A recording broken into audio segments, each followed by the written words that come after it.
Loss of motion டாபிக்ல NCERT புக்ல இருந்து நம்ம எக்ஸாம்பிள் சம் பார்க்கலாம் பாருங்க. An astronaut accidentally gets separated out of his small spaceship, accelerating in interstellar space at a constant rate of 100 meter per second square. What is the acceleration of the astronaut the instant after he is outside the spaceship? Assume that there are no nearby stars to exert gravitational force on him அப்படின்னு சொல்லியிருக்காங்க. அப்படின்னா ஒரு astronaut வந்து ஒரு space ஷிப்பில் வந்து போயிட்டு இருந்திருக்கா. அப்படி அந்த ஸ்பேஸ் ஷிப்பில் எவ்வளோ ஆக்சலரேஷனில் போயிட்டு இருந்திருக்காருன்னா 100 மீட்டர் பர் செகண்ட் ஸ்கொயர் ஆக்சலரேஷனில் போயிருக்காரு. இப்போ வந்து ஸ்பேஸ் ஷிப்பை விட்டு வெளியே வந்துடுறா. அப்படி அதான் சொல்லியிருக்காங்க. What is the acceleration of the astronaut the instant after is outside the spaceship அப்படின்னு கேட்டிருக்காங்க. அடுத்து வந்து என்ன அஸ்யூம் பண்ண சொல்லியிருக்காங்கன்னா, அந்த ஸ்பேஸ் ஷிப்பு கிட்ட அவருக்கு நியர் டு ஸ்பேஸ் ஷிப் வந்து பார்த்தோம்னா எந்த ஸ்டாரும் இல்லை அப்படின்னு அஸ்யூம் பண்ணிக்கணும் அப்படின்னு சொல்லியிருக்காங்க. அதாவது எந்த ஸ்டாரும் nearby star to exert gravitation force ஆனிம் வந்து ஜீரோன்னு எடுத்துக்க சொல்லியிருக்காங்க. அப்படி இருந்தால் இந்த அஸ்ட்ரோனட்டுக்கு ஆக்சலரேஷன் எவ்வளோ இருக்கும் அப்படின்னு கொஸ்டின் கேட்டிருக்காங்க. இப்போ நம்ம என்ன பண்ணலாம்னா, ஏதோ ஒரு ஸ்பேஸ் ஷிப்னு எடுத்துங்க. இந்த ஸ்பேஸ் ஷிப்பில் இந்த அஸ்ட்ரோனட் இருந்திருக்காரு. இந்த ஸ்பேஸ் ஷிப்பில் அஸ்ட்ரோனட் இருக்கும்போது இந்த ஸ்பேஸ் ஷிப் வந்து ஆக்சலரேஷன் 100 மீட்டர் பர் செகண்ட் ஸ்கொயரில் போயிட்டு இருக்கு. இப்போ இவரும் 100 மீட்டர் பர் செகண்ட் ஸ்கொயரில் தான் போயிட்டு இருப்பார். இப்போ இந்த பர்சன் வந்து இப்போ ஸ்பேஸ் ஷிப்பை விட்டு வெளியே வந்துட்டா அப்படின்னு வச்சுங்க. இந்த ஸ்பேஸ் ஷிப்பை விட்டு வெளியே வந்துடுறாங்க. நியர்பை எந்த ஸ்டாரும் இல்லை, அந்த ஸ்டார் எந்த கிராவிடேஷன் ஃபோர்ஸும் எக்ஸர்ட் பண்ணல அப்படின்னு எடுத்துக்கலாம். ஓகேங்களா?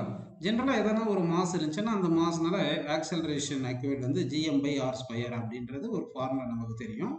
அப்போ இந்த ஸ்பேஸ் ஷிப்னால, அதாவது இந்த ஸ்பேஸ் ஷிப் எதுன்னு அஸ்யூம் பண்ணிக்கிங்க. இந்த ஸ்பேஸ் ஷிப்னால இந்த பர்சன் மேலே சர்டைன் ஃபோர்ஸ் ஆக்ட் ஆகும், கிராவிடேஷன் ஃபோர்ஸ்னு அஸ்யூம் பண்ணுவோம் இல்லைங்களா? இந்த கிராவிடேஷன் ஃபோர்ஸ்னால இந்த மேன் மேலே ஆக்சலரேஷன் எவ்வளோ இருக்கும் பார்த்தீங்கன்னா, இந்த mass of the spaceship வந்து ரொம்ப கம்மியாக இருக்கும். இந்த மாஸ் வந்து வெரி ஸ்மாலாக இருக்கும். அப்போ 10⁻0 வரும். அப்போ இந்த மாஸ் ஆஃப் தி ஸ்பேஸ் ஷிப்னால இந்த பர்சன் மேலே அட்ராக்ஷன் ஃபோர்ஸ் எக்ஸாக்ட் ஆகுது. அந்த ஃபோர்ஸ் வந்து 10⁻0 இருக்கும். அதனால ஆக்சலரேஷன் வந்து 10⁻0 இருக்கும் அப்படின்னு எடுத்துக்கலாம். அப்போ வந்து இந்த மேன் வந்து ஸ்பேஸ் ஷிப்பை விட்டு வெளியே வந்துட்டாருன்னா இன்டர்ஸ்டெல்லர் ஸ்பேஸில் வந்து வேறு எந்த பாடியும் ஃபோர்ஸ் எக்ஸர்ட் பண்ணாது. இந்த ஸ்பேஸ் ஷிப்பை எக்ஸர்ட் பண்ணுற ஃபோர்ஸ் வெரி ஸ்மால்னு எடுத்துக்கிட்டோம்னா அப்போ ஆக்சலரேஷன் வந்து எவ்வளோ இருக்கும் பார்த்தீங்கன்னா 0 ஆக்சலரேஷன் இருக்கும் அப்படின்னு ஆன்சரில் எடுத்துக்கலாம்ப்பா. அடுத்த கொஸ்டின் போகலாம் பாருங்க. அடுத்த example question. A bullet of mass 0.04 kg moving with a speed of 90 meter per second enters a heavy wooden block and is stopped after a distance of 60 centimeter. What is the average resistive force exerted by the block on the bullet அப்படின்னு கேட்டிருக்காங்க. இப்போ நம்ம என்ன பண்ணலாம்னா, இதுதான் வந்து ஒரு வுடன் பிளாக் அப்படின்னு எடுத்துக்கலாம்.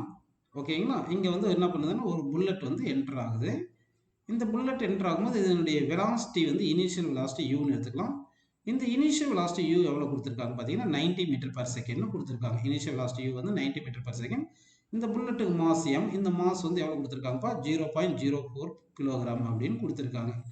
அடுத்து இந்த புல்லட் வந்து இப்படியே ட்ராவல் ஆகும்போது இன்சைடு வந்து ஒரு சர்டைன் டிஸ்டன்ஸ், அதாவது எக்ஸ் டிஸ்டன்ஸ், இது வந்து 60 சென்டிமீட்டர் டிஸ்டன்ஸ் ட்ராவல் ஆகிட்டு இங்கே ரெஸ்ட்டுக்கு வந்துருச்சு. ஸோ ஃபைனல் வெலாசிட்டி 0க்கு வந்திருக்கு. அப்படி இருந்தால் what is the average resistive force exerted by the block on the புல்லட்னு கேட்டிருக்காங்க. அப்படின்னா ஆவரேஜ் ஃபோர்ஸ் கொஸ்டின் மார்க் கேட்டிருக்காங்க. இப்போ நமக்கு ஃபோர்ஸ் வேணும்னா force is equal to mass into acceleration வேணும். அதனால் நம்ம ஃபர்ஸ்ட் ஆக்சலரேஷனை கண்டுபிடிச்சிருவோம். அந்த ஆக்சலரேஷன்ன்றது இங்கே ரிட்டார்டேஷன். ஓகேங்களா? ஏன்னா வந்து வெலாசிட்டி டிக்ரீஸ் ஆகுது. ஸோ இந்த ஆக்சலரேஷன் கண்டுபிடிக்கிறதுக்கு நம்ம ஈக்குவேஷன்ஸ் ஆஃப் மோஷன் எடுத்துக்கலாம் பாருங்க. v² - u² is equal to 2as. இதுதான் ஈக்குவேஷன் ஆஃப் மோஷன். இங்கே ஃபைனல் வெலாசிட்டி 0 வருது. அப்போ மைனஸ் போட்டு இனிஷியல் வெலாசிட்டி பார்த்தீங்கன்னா இங்கே 90 மீட்டர் பர் செகண்ட் கொடுத்துருக்காங்க. ஸோ அப்போ 90² அப்படின்னு போட்டுங்க. சரிங்களா? அப்படின்னு போட்டுட்டு is equal to 2 × a × s. s வந்து 60 சென்டிமீட்டர். இந்த டிஸ்பிளேஸ்மெண்ட் வந்து 60 சென்டிமீட்டர் கொடுத்துருக்காங்க. ஸோ 60 சென்டிமீட்டர் மாற்றுறது, சென்டிமீட்டர் மீட்டரை மாற்றுறதுக்கு நம்ம என்ன பண்ணலாம்னா 60/100 அப்படின்னு நம்ம போட்டுக்கலாம். ஓகேங்களா? அப்படின்னு போட்டுக்கலாம். சரி, இது வரைக்கும் உங்களுக்கு புரிஞ்சிருக்கு. இப்போ இந்த ஜீரோவும் இந்த ஜீரோவும் கேன்சல் பண்ணால் 6/10 வந்து 0.6 அப்படின்னு கிடச்சிரும். இப்போ இந்த ஏ ரைட் சைடில் வச்சுட்டு மற்றதெல்லாம் லெஃப்ட் சைடு கொண்டு போகிறீங்க. அப்போ A is equal to -90 × 90 divided by இந்த 2 × 0. இது வந்து 6/10 வந்து 0.6. இது லெஃப்ட் சைடு வந்துடும். அப்போது 2 into 0.6 அப்படின்னு போட்டாச்சு. ஓகேங்களா? இதை சிம்பிளை பண்ணால் இந்த ரிட்டார்டேஷன் எவ்வளோ வருது பாருங்க, மைனஸ் 6750 அப்படின்னு மீட்டர் பெர் செகண்ட் ஸ்கொயரில் ஆன்சர் கிடைக்குது. இவ்வளோ ரிட்டார்டேஷன் இருக்கு. அப்படின்னா ஃபோர்ஸ் எக்ஸர்டட் என்ன formula? Force equal to mass into acceleration. So mass எவ்வளோ கொடுத்தாங்க நமக்கு? 0.04ன்னு கொடுத்துருக்காங்க. அப்போ வந்து நம்ம என்ன பண்ணலாம்னா மாஸ் வந்து 0.04 அப்படின்னு சப்ஸ்டிட் பண்ணிடலாமா? அப்போ மாஸ் வந்து 0.04. இந்த இந்த ரிட்டார்டேஷனுடைய மேக்னிட்யூட் 6750 இருக்கு. ஸோ தட் அதை 6750 அப்படின்னு சப்ஸ்டிட் பண்ணிடுங்க. இப்போ சப்ஸ்டிட் பண்ணிங்கன்னா அது 0.04 இன்ட்டு 6750 இது மல்டிப்ளை பண்ணால் என்ன கிடைக்கும் பார்த்தீங்கன்னா 270 நியூட்டன். அப்படின்னா இந்த wooden block exerted retardation force on the bullet எவ்வளோ பார்த்தீங்கன்னா 270 நியூட்டன் அப்படின்னு நம்ம ஆன்சர்னு எடுத்துக்கலாம்ப்பா. நெக்ஸ்ட் கொஸ்டின் பார்க்கலாம் பாருங்கப்பா. The motion of a particle of mass m is described by y is equal to ut plus of gt square. Find the force acting on the particle அப்படின்னு கேட்டிருக்காங்க. இப்போ வந்து நம்ம force acting on the particle வேணும்னா force is equal to mass into acceleration. அப்போ வந்து ஆக்சலரேஷனை கண்டுபிடிச்சி substitute பண்ண ஆன்சர் கிடைக்கும். நமக்கு இங்கே டிஸ்பிளேஸ்மெண்ட் ஈக்குவேஷன் கொடுத்துருக்காங்க. என்ன கொடுத்துருக்காங்க? Y is equal to UT plus half AT square. கரெக்டுங்களா? ஆஃப் ஜிடி ஸ்கொயர் கொடுத்துருக்காங்க. இப்போ இந்த ஒய்யை டிஃப்ரென்ஷியேட் பண்ணுங்க வித் ரெஸ்பெக்ட் டு டைம்.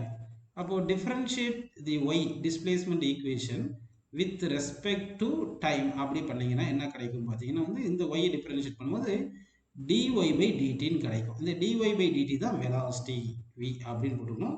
அப்போ இதை டிஃப்ரென்ஷியேட் பண்ணால் யூடியை டிஃப்ரென்ஷியேட் பண்ண வரும் யூன்னு வரும் ப்ளஸ் இந்த ஆஃப் ஜிடி ஸ்கொயரை டிஃப்ரென்ஷியேட் பண்ணால் half into G into T ஸ்கொயரை டிஃப்ரென்ஷியேட் பண்ணால் 2tன்னு வருது. 2 கேன்சல் ஆயிருச்சு. ஸோ அப்போ வெலாசிட்டி இஸ் ஈக்குவல் டு என்னப்போ வந்திருக்கு? u plus G into T அப்படின்னு நமக்கு கிடைச்சிருக்கு வெலாசிட்டி. இப்போ இந்த வெலாசிட்டி ஈக்குவேஷனை டிஃப்ரென்ஷியேட் பண்ணுங்க with respect to time. So இந்த வெலாசிட்டி ஈக்குவேஷனை டிஃப்ரென்ஷியேட் பண்ணிங்கன்னா வித் ரெஸ்பெக்ட் டு டைம் பண்ணீங்கன்னா வந்து என்ன கிடைக்கும் பார்த்தீங்கன்னா dv by dt velocity differentiate பண்ணா dv by dt that is equal to இந்த u வந்து differentiate பண்ணா constant 0 வந்துரும். அடுத்து இந்த gt differentiate பண்ணா g ன்னு கிடைக்குது. இந்த dv by dt தான் acceleration. அப்படின்னா acceleration எவ்வளவு வந்திருக்கு பாருங்க, g magnitude of acceleration வந்திருக்கு. so that forceக்கு என்ன ஃபார்முலா வரும்? force exerted வந்து forceக்கு ஃபார்முலா என்ன சொல்லுங்க? mass into acceleration தான கொடுத்திருக்காங்க. அப்ப acceleration எவ்வளவு வந்திருக்கு? g தான வந்திருக்கு. so that mass into அப்ப என்ன வந்திருக்கு? acceleration பிளஸ்ல g போட்டோம்னா force acting on the particle வந்து என்ன எடுத்துக்கலாம் சொல்லுங்க? mass into g அப்படின்னு எடுத்துக்கலாம். அப்படின்னா given equation describes the motion of a particle under acceleration due to gravity and y is the position coordinate in the direction of g அப்படின்னு நம்ம எடுத்துக்கலாம். ஓகேங்களா?